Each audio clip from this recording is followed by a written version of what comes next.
po sa inyong lahat. At oras na naman po upang tayo po mag-aral ng salita ng Diyos. At medyo maganda po ang ating pag-uusapan. Ang pag-uusapan po natin ay tungkol po sa apat na batas ng espiritual. At bago po natin talakayin yan, tayo po muna'y yumuko at manalangin. Panginoon, maraming salamat po sa inyo, Diyos, sa binigay niyo po pagkakataong ito sa aming lahat. Kahit na po hindi kami nagkikitang personal, pero nagpapasalamat pa rin po kami, O Diyos, at binigyan niyo po kami ng napakagandang teknolohiya upang magamit namin sa mga bagay na ganito, sa mga pangyayaring dumarating sa aming buhay na katulad nito. At Lord, dalangin ko po na ang pag-aaral na ito ay maging magandang kahinatnan sa aming buhay espiritual, sa aming pagsunod sa inyo, O Diyos. Nawa, O Diyos, ang lahat ng maririnig po namin, matututunan, ay gamitin po namin upang lalo pa pong lumago ang aming buhay espiritual. Maraming salamat po sa inyo. Sa pangalan ni Jesus, ang lahat ay magsabi ng Amen. Okay, magandang gabi pong muli. At ang pag-uusapan po natin ngayon, o pag-aaralan po natin, sapagkat ito po ay Bible study, ay yung tinatawag na the four spiritual laws, knowing God personally. Ito pong four spiritual laws, apat po siya, pero hindi ko po lahat tatalakayin to. Isa lang po ang aking tatalakayin. Ang akin pong tatalakayin ay tungkol lamang po sa God loves you and created you to know Him personally. Pero apat po yan. Yung number one, God loves you and created you to know Him personally. Yung pangalawa po, na mayroon pong magsasalita, man is sinful and separated from God, so we cannot know Him personally or experience His love. Sa pangatlo po, meron din pong ibang pastor na magsasalita dyan. Ang kanya naman pong topic ay Jesus Christ is God's only provision for man's sin. Through Him alone we can know God personally and experience God's love. At yung pang-apat po, ganun din po, meron din pong magsasalitang pastor dyan. We must individually receive Jesus Christ as Savior and Lord. Then we can know God personally and experience His love. Pero sa gabi pong ito, ang ating pong pag-aaralan, yung first of four spiritual laws. Yung God loves you and created you to know Him personally. Amen po ba? Kaya magsimula po tayo. Ang ating pong pag-aaral ay tungkol po sa pag-ibig, paglalang, planong kaligtasan ng Diyos para sa tao. At ang gagawin po natin, medyo pagsabay-sabay na po natin o pagsama-samahin na po natin ang pag-aaralan natin ito, dahil kung hindi po medyo napakahaba po, medyo paiksiin lang po natin. Amen po ba? Kaya simulan po natin. Bago po natin pag-usapan yung Bagong Testamento, doon muna po tayo sa Lumang Testamento. Okay. Sabi, wala pa po ang bagong tipan, o hindi pa po siya nasusulat, ay ipinakita na ng Diyos ang kanyang pag-ibig at plano ng kaligtasan sa tao. Kung tayo po nagbabasa ng Bible mula Genesis hanggang sa pahayag, makikita po natin na ang Biblia ay ang nilalaman nito, yung pag-ibig, yung pagliligtas, yung plano, yun po laging mababasa po natin dito. At yun po talaga ang kabuuan ng Biblia. Pag-ibig, plano, kaligtasan ng mga tao. Yan po ang laging iniisip ng Diyos. At ito po ay matatagpuan sa unang aklat na naitala sa Biblia, yung tinatawag na Genesis. Ang ibig pong sabihin ng Genesis ay ang aklat ng mga panimula. sapagkat ito po ang simula ng Biblia, ng Bible. Kaya yun po ang ibig sabihin, panimula. At dito natin po sisimulan ang ating pong pag-aaral. Okay po, tingnan po natin. Isa-isain po natin. Mula po sa Genesis 1, 1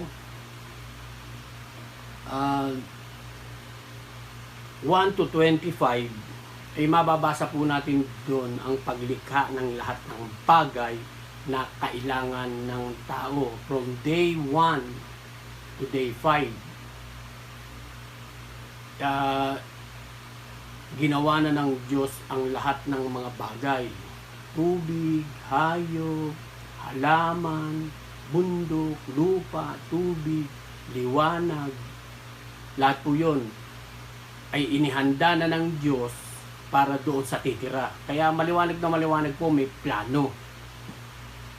May plano ang Diyos sa tao. Hindi pa po dyan nililika ang tao. May plano na po siya. Amen po ba? At doon po, mula sa Genesis 26 hanggang 31, talatang isa pa rin po yun, ay ang paglalang sa tao at pagbibilin dito. Doon po sa Genesis 26 hanggang 31, nilalang na ang tao. At dito po, yung tao, pinagbilinan kung ano ang mga bagay na pwede niyang gawin at mga bagay na hindi niya pwedeng gawin. Mga bagay na pwede niyang kainin at hindi kainin. Basta't pinagbilinan po siya ng Diyos dito. Amen po ba? Okay. Sa Genesis 2 naman, 4 hanggang 15, yun po ang buod ng pagkakalalang ng tao, ng kapaligiran, na titirhan ng tao. Si Eva at si Adan nga po yun. Buod lang po yun. Ipinakita lang kasi doon po sa Genesis 1, hindi po pinakita. Basta nilalang lang po ang tao doon. Pero pagdating po sa Genesis 2, 4 hanggang 15, doon po natin mababasa kung papaano po sinasabi na nilalang ng Diyos ang tao at pati po yung kanyang titirhan. Sa Genesis 2 16 hanggang 17 naman, nandun po yung makikita natin yung tagubilin sa kung ano ang pwede lang kainin at kung ano ang hindi. Nandun po, kinausap ng Diyos Ama si Adan at sinabihan siya na lahat pwedeng gawin. Ikaw ang magbigay ng pangalan, gano'n, pero lahat pwede mong kainin. Pero meron kang hindi po pwedeng hindi kainin, yung puno ng isang bunga na yon. Yun po, tagubilin po ng Diyos kay Adan. Hindi po sila nag-uusap personally, pero nadidinig ni Adan yung boss ng Diyos. Amen po ba? Ganun po sila nag-uusap. Genesis 2, 18 hanggang 25, buod ng paglalang naman sa babae. Tatandaan po natin na una po nilalang ng Diyos ang lalaki bago po ang babae. Doon po natin makikita yan sa Genesis 2, 18, 25. Maraming pong kwento tungkol dyan sa mga pagkalalang. Bakit? Maraming tanong, bakit hindi sabay nilalang? Bakit inuna si Adan, hinuli pa si Eva? Marami pong tanong dyan, pero hindi po yun ang topic natin eh. Pero kung yun po ang topic, pag-usapan po natin. Pero siguro, kung pahapyaw, pwede po nating matingnan yan.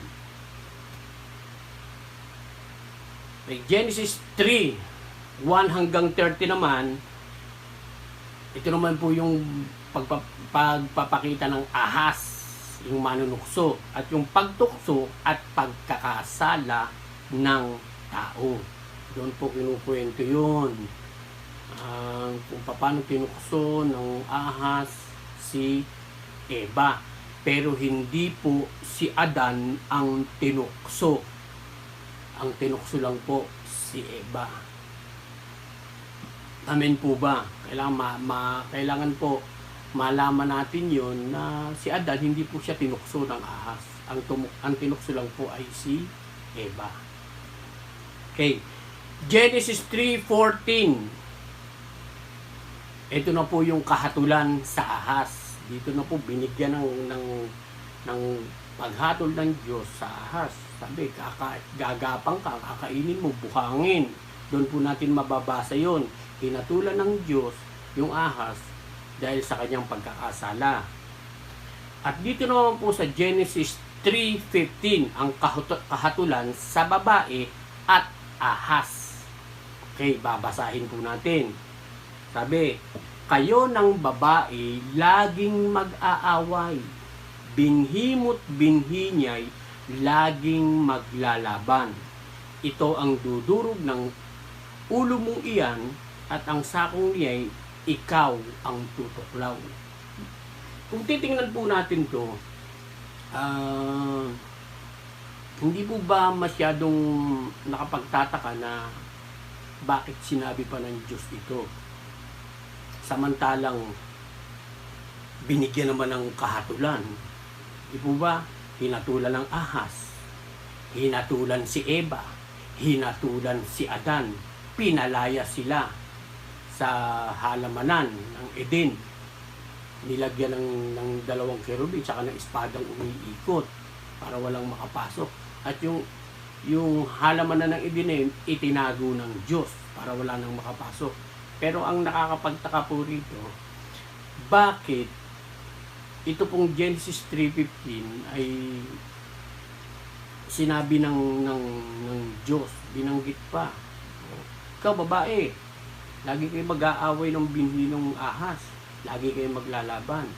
Yung binhi mo, dudurugin yung ulo ng ahas, at yung ahas naman, tutuklawin yung sakong. Okay. Ayon po sa pag-aaral, nung nag-research po ako, nag-aaral po ako, ito po pala yung tinatawag ng mga Bible scholar na the first good news. Ito raw po yung unang-unang magandang balita ng kaligtasan. Kaya kung titingnan natin, nasa Genesis pa lang po, nilalalang pa lang po ng Diyos ang mga bagay na gagamitin ng tao, kung saan siya titira. Kasunod na rin po nun, nasa isip na rin po ng Diyos kung papaano po ililigtas ang tao. Dito po sa pamamagitan ng Genesis 3:15. Ito po yung tinatawag na unang gospel, the first gospel, the first good news ng kaligtasan ng tao. Kasi kung titingnan nyo po, doon po, balikan po natin, doon po sa pagtukso kay Eva, kung nakakapagtaka, bakit po si Eva tinukso, hindi si Adan? Ngayon, doon din po sa mga pag-aaral, sa pagbabasa-basa ko, medyo na ko, nakita ko na maraming nagsasabi na kahit na hindi raw tinukso si Adan, talagang siya may kasalanan dahil po sa bakit siya pinabayaan na si Eva ay tuksuhin. Kasi po siya po yung leader ni Eva, hindi po si Eva ang leader. Ang leader po, ang mas namumuno po o mas nangunguna, si Adan. Kaya kung titingnan niyo po, hindi po kinakausap ng Diyos si Eva. Ang kinakausap po si Adan. O Adan, ganito. O Adan, ganoon. At bago po likhain si Eva, ang kinakausap po ay si Adan lang. Si Adan ang pinagbibilinan. Ngayon, yung makita ng Diyos na sabi nga sa Genesis, parang ang hindi kailangan mag-isa ang lalaki. Kaya ang ginawa niya, lumalang siya ng mga hayop. Pero ganun pa rin po. Nalulungkot pa rin si Adan. Sabi niya, hindi po pwede, kailangan itong magkaroon ng kasama. At pinatulog nga po siya, kinuha yung sa dadyang niya, yung paggising niya, yun na si Eva. At kakaiba po ang pagkakagawa kay Eva. Hindi po pinaghirapan, hindi pinag-isipan. Kung hindi Tsaka hindi siya galing sa alabok. Kaya lang siya magiging galing sa alabok dahil galing siya kay Adan. Si Adan ang galing sa alabok. Amen po ba? At ang sabi doon, hindi si Eva leader. Ang leader si Adan. Ngayon, bakit sa tingin ko lang po bakit si Eva ang tinukso at hindi si Adan? Kasi sa tingin ko, kung si Adan ang lalapitan ng ahas, malamang mabigo siya. Kasi si Adan, spiritual. Nakausap siya ng Diyos Nabitinig niya ang boses ng Diyos. At saka talagang personally, meron silang attachment. Di ibig sabihin, si Adan, spiritual. Kaya kung lalapitan siya ng ahas, baka mabigo ang ahas. Ang ginawa ng ahas, sino nilapitan niya? Si Eva. Dahil si Eva po, hindi naman niya nadinig yung sinabi ng Diyos. O, bawal yung kainin yan. Si Adan lang ang nagsabi sa kanya. Kumbaga, kay Adan, first hand, kay Eva, second hand na lang. Dahil ang nagsabi na lang doon ay si Adan. O, Eva, sabi ng Diyos, huwag daw natin kainin yung ganito, bawal. Siyempre si Eva, dahil kay Adan lang niya nadinig, posibleng hindi siya masyadong naniwala. At yun ang nakita ng Diablo upang siya tuksohin. Siya tinukso at natukso si Eva. At si Eva naman, tinukso si Adan. Pero kung titingnan po natin yan, parang command responsibility yan. Hindi mo masisisi na si Eva ang may kasalanan. Hindi po. Command responsibility. Bakit pinabayaan ni Adan? Kaya si Adan po ang may kasalanan. Kaya rin po siya rin po ang tinawag ng Diyos. At nung pinalaya sila sa halamanan ng Eden. At nalaman nga nila, nakahubad sila. At doon na yung mga sumpa ng Diyos ay pinagkaloob sa kanya, sa kanila. Amen po ba? At yun nga, nakakapagtaka dito, bakit itong Genesis 3:15 ay sinabi pa ng Diyos, samantalang may sari-sari, may kanya-kanya na namang parusang ipinagkaloob ang Diyos sa kanila, sa ahas, sa lalaki, sa babae. Pero ito, iba, yung mga binhi, yung binhi ng babae at binhi ng ahas ay mag-aaway. At yun at ito pong first good news po ito sa Genesis 3:15. Ito po yung sinasabi na unang pagpaplano ng kaligtasan ng tao na naisip ng Diyos at ipinagkaloob ng Diyos sa atin. Dahil yung binhi pong tinutukoy dito ay si Jesucristo na siyang dudurog ng ulo ng ahas. At siya namang tutuklaw sa sakong. Yung pagtuklaw po sa sakong, yun po yung pagkamatay ni Kristo. Pero hindi po nagtagumpay yung ahas doon sa pagkamatay ni Kristo dahil muli pong nabuhay si Kristo at yun po ang naging katagumpayan. At doon po yung sinasabing nadurog, dinurog ng ating Panginoong Hesus ang ulo ng ahas. Ito po yung sinasabi. Kaya napakahalaga po nitong Genesis 3:15 at makikita po natin yung plano, yung pag-ibig, yung plano ng kaligtasan ng Diyos para sa ating lahat. Amen po ba? Tuloy po natin. Sabi, kayong mga babae laging mag-aaway, bini laging maglalaban, ito'y dudurog ng ulo mo, iyon at ang sakong ni ikaw ang tutuklaw. Yung kontekstong to, sa babae, hindi po para kay Eva. Sabi, the one of the context is Eve. Yung konteksto, kay Eva.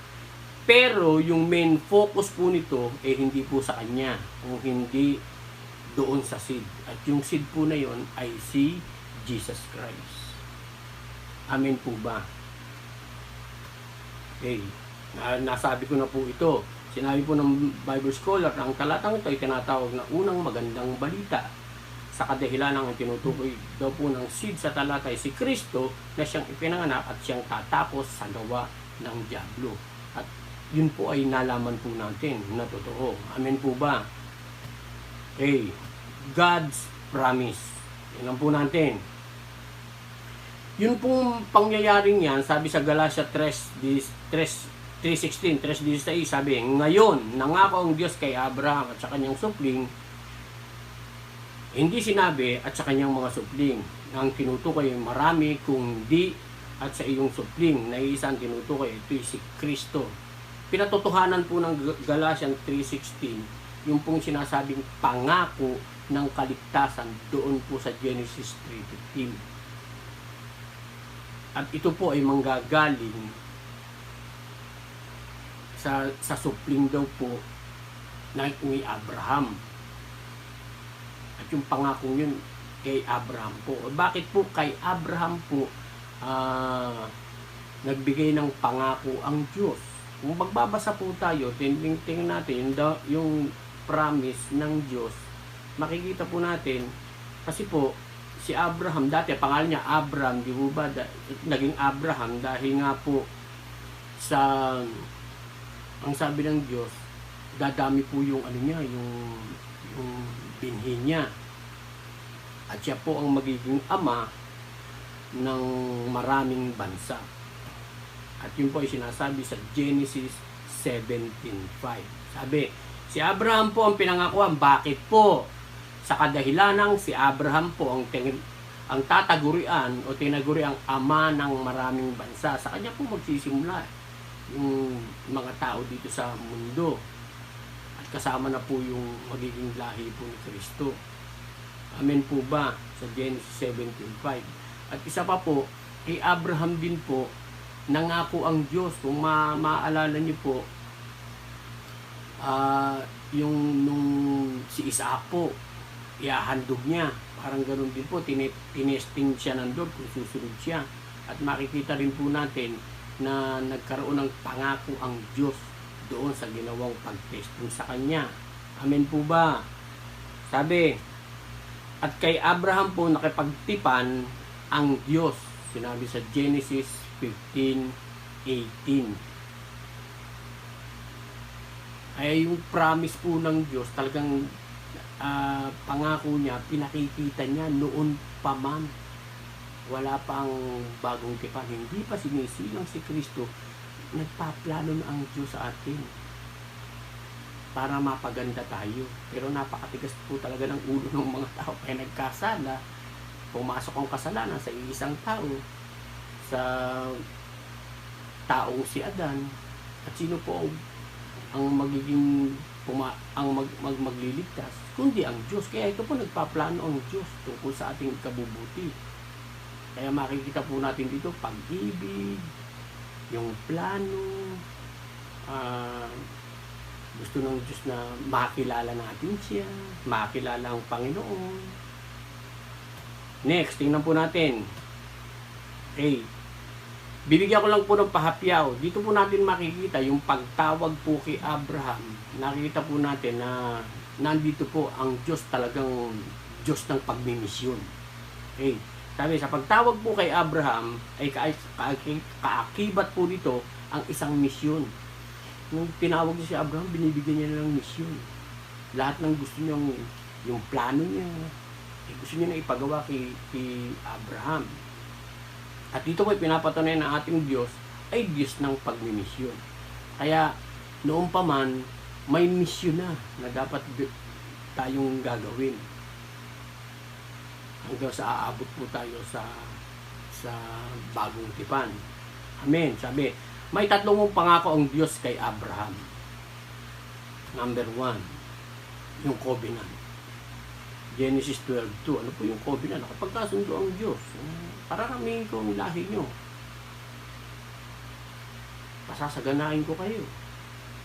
Yun po ang covenant ng Diyos kay Abraham. Pangalawa pong nakita ko doon, blessing. Lagi pong pinagpapala ng Diyos si Abraham. Ang pangatlo po, mercy. Sabi sa Genesis 12:12b.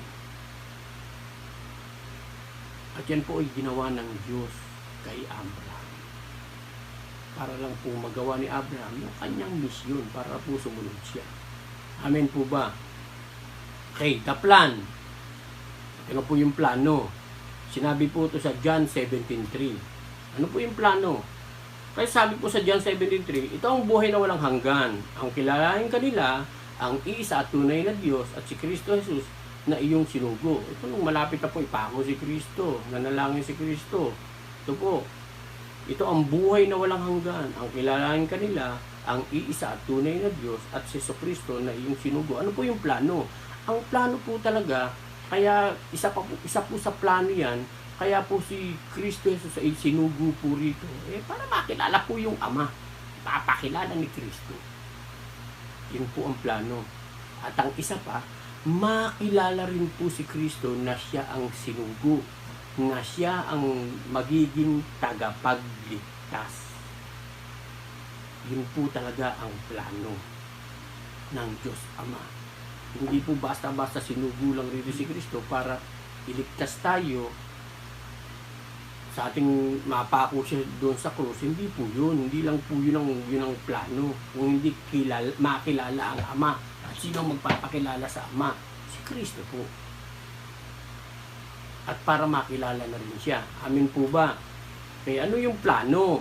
Sabi, ang tinutukoy na plano dito ay makilala ang lahat ng tao na mayroong tunay at isang Diyos sa katauhan ng Ama na ang pangalan ay Yahweh at Jesus na ang pangalan ay Yeshua, ang Kristo, hango sa pangalang Kristos.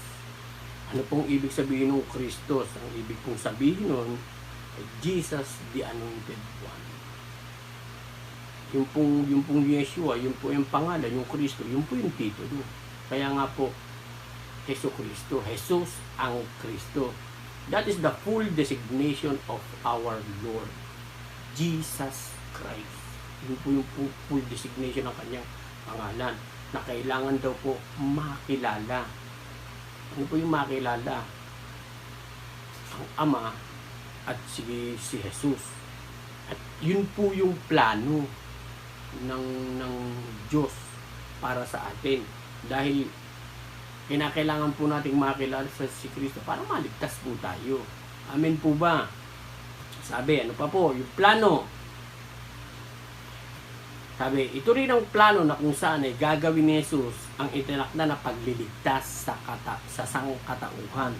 Yun po yung plano. Kasi po, napakarami na, dumami na ang kasalanan ng Diyos nung pumasok ang kasalanan. Kain at Abel, di ba? Pinatay, nagpatayan. Kasalanan na rin po yun. Dumami mga kasalanan.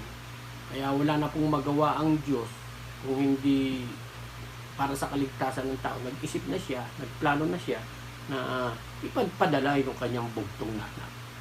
At sa pamamagitan ng pangako sa kanya sa krus, sa pagtigis ng kanyang dugo ang naging daan upang tayo ay maligtas. Napakahalaga po nung salitang pagtigis ng dugo. Kasi po, ang sabi mo sa Hebreo 9:22, 9:22, ang sabi po, ayon sa kautusan, halos lahat ng bagay ay nililinis sa pamamagitan ng dugo at walang kapatawaran ng kasalanan kung walang pagbububo ng dugo. Kaya napakahalaga po nun. Kung hindi po titigis o magbububo ng dugo ng ating Panginoon, wala pong kaligtasan. At yun po yung plano ng Diyos para sa atin. Kaya nga po nung napako siya, tumigis po talaga ang kanyang dugo na siyang luminis sa ating mga kasalanan. Amen po ba? Sabi pa, kung atin pong maaalala na may isang kilalang Pariseo at pinuno ng Hudyo nagngangalang Nicodemo na nagpunta kay Jesus ng palihim. Bakit ko nasabing palihim? Kasi po gabi siya nagpunta. Siguro nahihiya siya na isa siyang guro. Tapos pupunta siya sa isang taong hindi naman kilala. Nahihiya siguro siya. Kaya palihim. Upang tanungin si Jesus tungkol sa pagsilang na muli. John 3:19. 1:2. At sabi ng Panginoon, kung nagbabasa po tayo ng Bible, malalaman natin ang kwento. Sa John 3:3, sumagot si Jesus. Sumagot ang ating Panginoon. Ano sinabi niya? Sinasabi ko sa inyo, maliban na ipanganak na muli ang isang tao, hindi siya paghaharian ng Diyos. Kaya kailangan po pala talaga ipanganak ang tao para pagharian ng Diyos. Yun ay isa sa plano ng Diyos. Pag-ibig ng Diyos para sa atin. Kailangan daw na ipanganak tayo. Paano tayo ipapanganak na muli? Yung pinagtatalunan. Ang sabi sa John 3:15, sabi, upang sino mang sumasampalataya sa Kanya ay magkaroon ng buhay na walang hanggan. Kailangan po palang sumampalataya tayo sa Diyos para magkaroon tayo ng buhay na walang hanggan. Ipanganak na muli. Saan? Sa pamamagitan ng tubig at espiritu. Yun po yung pagkakaisang tinatawag. Yun po yung naging plano ng Diyos. Kaya pinababa po si Kristo rito na kahit na walang kasalanan, nasaan yung Diyos ay nagkatawang tao para lang tubusin ang ating kasalanan. At ang inuutos po sa atin, ipanganak na muli. Makipagkaisa tayo kay Kristo. At kung hindi natin gagawin yun, hindi tayo sasampalataya sa Kanya, hindi po tayo magkakaroon ng buhay na walang hanggan. Kaya nga po nagkakaroon tayo ng sinner's prayer, ng pagtanggap kay Kristo. Yun po yun. Kailangan po nating makipagkaisa kay Kristo para po tayo maligtas. Amen. Kaya dito po kitang-kita natin ang plano, pag-ibig na dapat. Plano, pag-ibig, yung proseso, tinuturo sa atin kung paano makilala natin, paano ang kaligtasan, kung ano ang gagawin natin. Amen po ba? Okay. Doon po sa planong yan, dito po nakilala ang talata sa Biblia na John 3:16. Okay, the most quoted verse in the whole Bible. Ito po yung kilalang kilala, laging sinasabi, John 3:16, for God so loved the world. Ano ba? Yan po yung kilalang verse. At ito po yung nagsasabi, itong verse na ito nagsasabi ng pagmamahal ng Diyos sa atin. Tingnan po natin kung paano yun. God's love, dito na pinapakita yung pag-ibig ng Diyos sa Bagong Testamento. Sabi, sapagkat gayon na lamang ang pagsinta ng Diyos sa sanglibutan na ibinigay niya ang kanyang bugtong na anak. Lagi po natin yung bugtong na anak upang ang sino mang sa kanya'y sumampalataya ay huwag mapahamak kundi magkaroon ng buhay na walang hanggan. John 3:16. Sa iba pong saling kasi hindi bugtong na anak ang nakalagay. Pero sa original na testamento, ang nakalagay po dyan talagang bugtong na anak. Walang iba kundi bugtong na anak.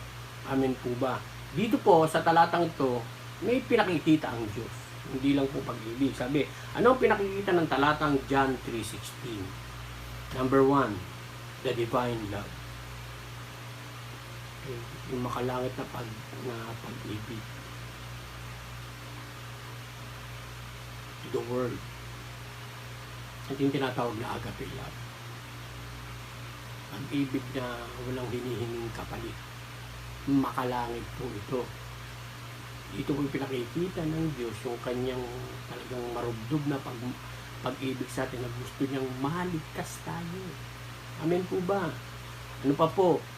The divine giving. Makalangit na pagbibigay. Bilo niyo po, yung anak mo, yung pagkakaloob mo para lang mamatay, para lang maghirap. Divine giving to the world. Pag sinabi pong to the world, lahat po ng tao wala pong pinipili. Mayaman, mahirap, wala pong pipiliin. Number 3, divine salvation. Dito po, pinakikita ng makalangit na nakaligtasan. At number 4 po, the only begotten Son. Dito po pinakilala talaga na si Kristo ay only begotten Son. Wala po siyang ina. Pinadaan lang po kay Sister Mary para po siya maipanganak. Pero po siya ay nagmula sa Ama. Kaya po siya begotten, only begotten Son. Kasi po sa Bible, marami rin pong inano ang Diyos na kanyang anak. Kaya po, sinabing only begotten Son. Kapag sinabing only begotten Son, si Jesus po yun. Amin po ba? Hindi na po natin palalawakan masyado itong only begotten Son kasi napakahaba din po kung pag-aaralan natin. Pero si Jesucristo po yun. Yan po yung tinutukoy sa talatang John 3:16. Kaya po dito, nagpatuloy po ang plano ng pagliligtas ng ating Panginoon.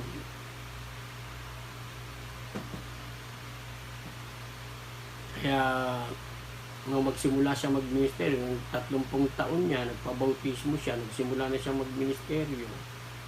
Ito na yung plano na kailangan maraming makakilala sa kanya upang maligtas. Amin po ba? Okay. Kailangan po nating makilala ang personal ang Diyos at magkaroon tayo ng relasyon sa Kanya. Yung Diyos na tinatawag po, si Kristo po yun. Sapagkat hindi lang po siya tao, siya po ay Diyos. Totoo pong naging tao siya, pero Diyos po talaga siya.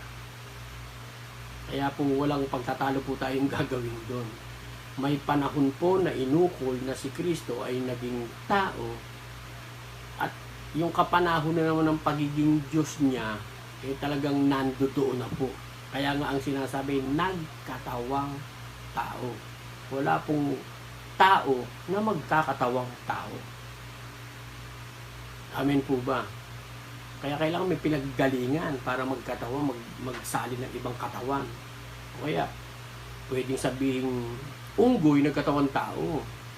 Pero wala pong tao, nagkatawang tao. Amen po ba? Next. Yan pa po natin. Sabi, kaya po mula noon ay may mga propetang nangangaral na nagpapakilala sa ating Diyos at Panginoon. Yun po yung mga saling lahi na pagkatapos po ni Kristo.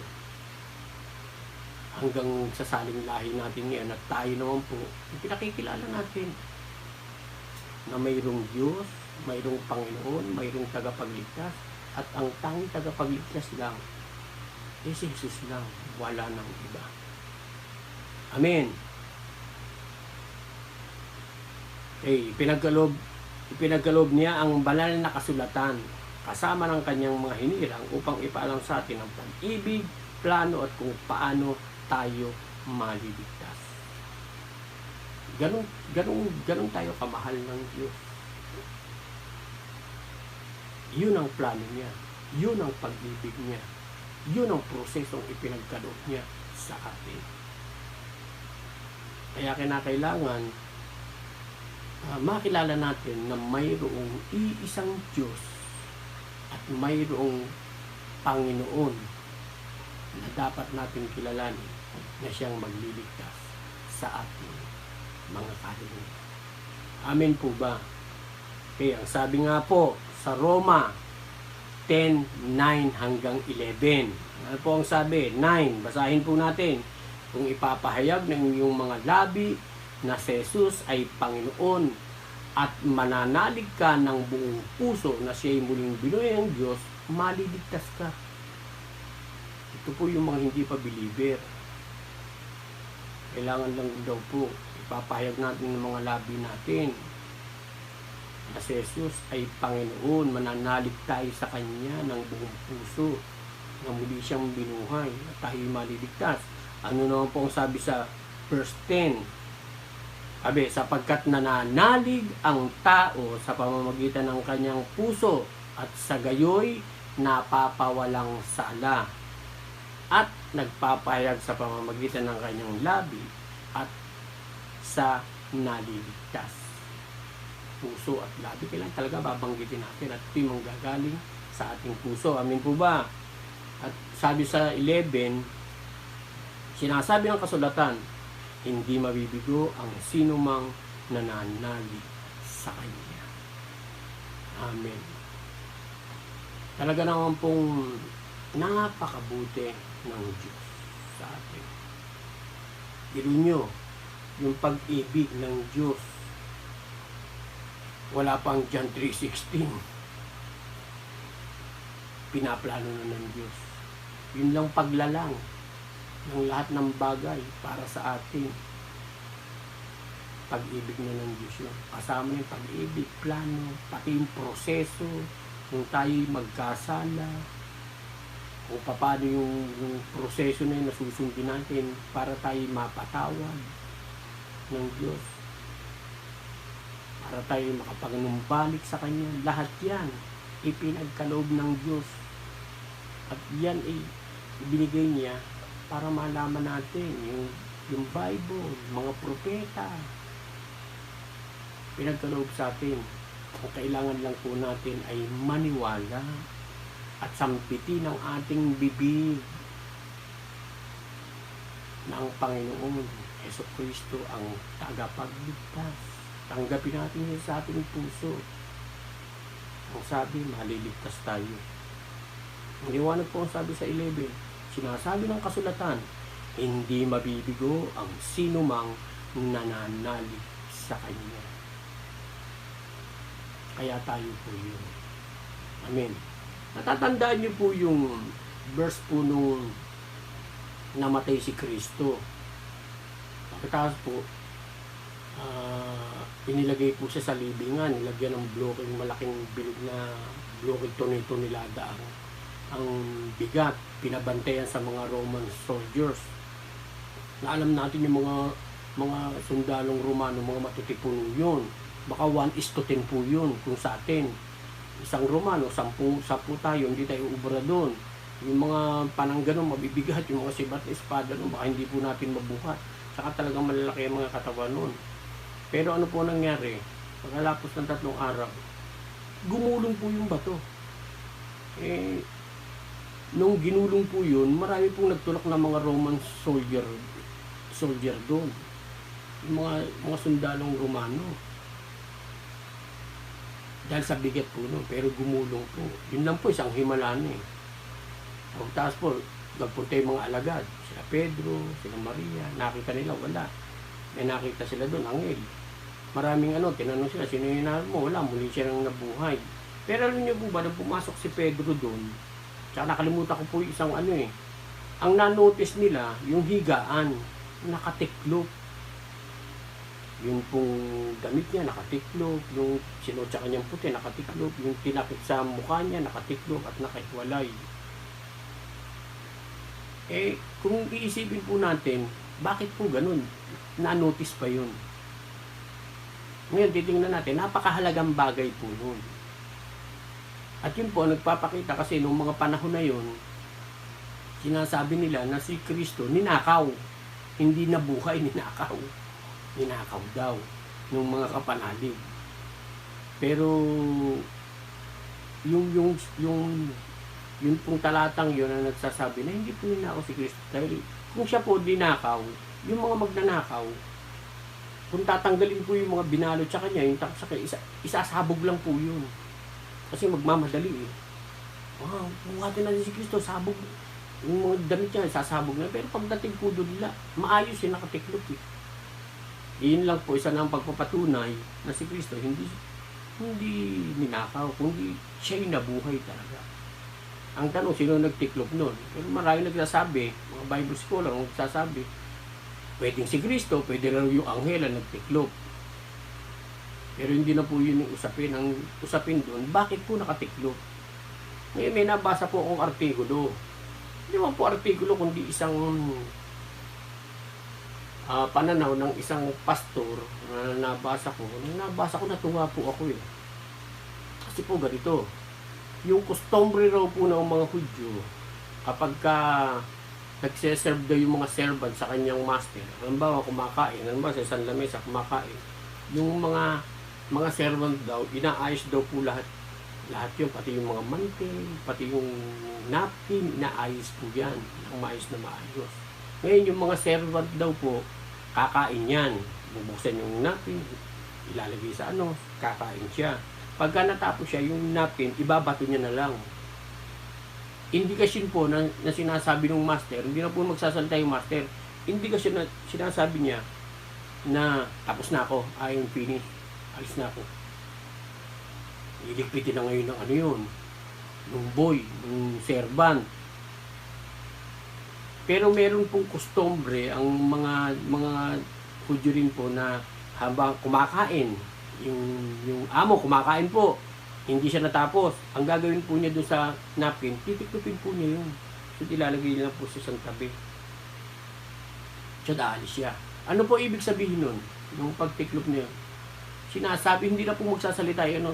Sinasabi lang po nung sa customary nila, yung pagtiklop na yun, hindi pa ako tapos.